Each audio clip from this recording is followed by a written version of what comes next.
someone who's having his collar felt.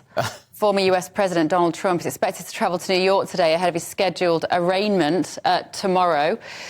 New York City police have placed metal barriers around Trump Tower, blocked the roads around Manhattan as they prepare for potential protests. World Chair of the Republicans overseas, Greg Swenson, is with us now. Can you believe this is happening, Greg?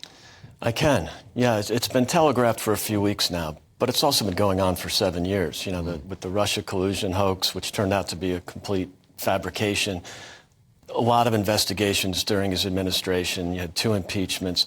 You know, this is a long process of getting Trump, which is actually the campaign slogan that Alvin Bragg ran on in New York, who's bringing this case this week. You couldn't write a better campaign strategy for him if you tried. It's really amazing. I think it's, in many cases, backfiring unless you think that they're actually doing it on purpose. There are enough smart people in the Democratic machine that, you know, either Barack Obama or Susan Rice would, you know, make a phone call and say, this is going to play right into Trump's hands, or maybe that's what they want because they want him to win the nomination. Millions more pouring into his election coffers already. It's been an absolute fundraising, you know. 4 in 5 Republicans think it's a stitch-up. It really is amazing. His numbers have gone up. That's predictable because the same thing happened after the raid on Mar-a-Lago.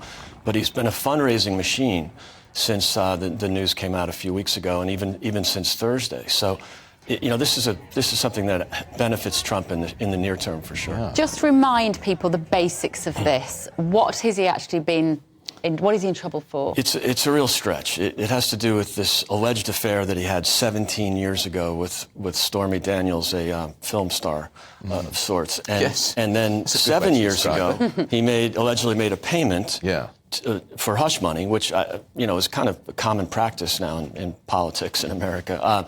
Paid some hush money, and what Alvin Bragg is trying to do is connect that somehow to campaign finance violations. So it's a real Attorney General. stretch. So he's the Attorney General, isn't he? Yes, Manhattan DA, yes. And this is because Trump's lawyer, I was explaining this story to my kids the other day, and even my 14-year-old said, was Trump that stupid? Because I think it was $130,000 that the lawyer paid. That's right.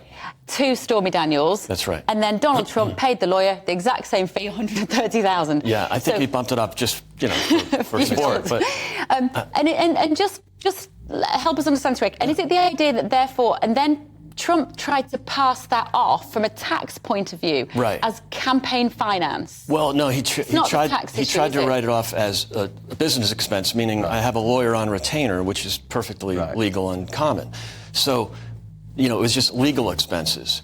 And now you would argue that he could have made the payment, the hush money payment, because he didn't want to ruin his marriage or he didn't want to face some sort of social, you know, he didn't want to be a social outcast. So why did he do it this way?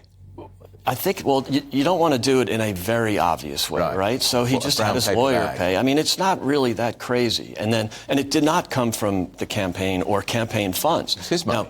Now, exactly, which is better. But what they're trying to do, what Alvin Bragg is trying to do, is imply that because it was during a campaign or right before a campaign, he's connecting the dots and saying, I know that the Trump company paid for it, but it might as well have come from campaign funds. Jonathan Edwards, a two-time Democratic candidate for president, he actually did pay his hush money to his mistress with campaign funds. And so he got in some trouble for it, didn't end up being convicted.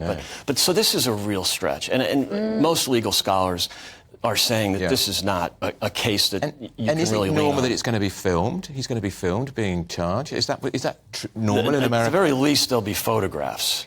So this is uncharted territory, Andrew. It's a great question, but it's never been done, a sitting president, which just shows you that the Democrats are not afraid to break norms. You know, they're really breaking norms here. There's going to be some unintended consequences, very unpredictable. As I said, it's helping Trump in the near term. Hopefully it'll expose some of the unseemliness in these Soros-backed DAs around the U.S. It's been ignored for the most part by corporate media. So this might be a moment where people ask questions. Why is George Soros paying? You know, why did he pay $1 million for Alvin Bragg's campaign? Why are they doing that in Chicago and New Orleans and Baltimore, where crime is up?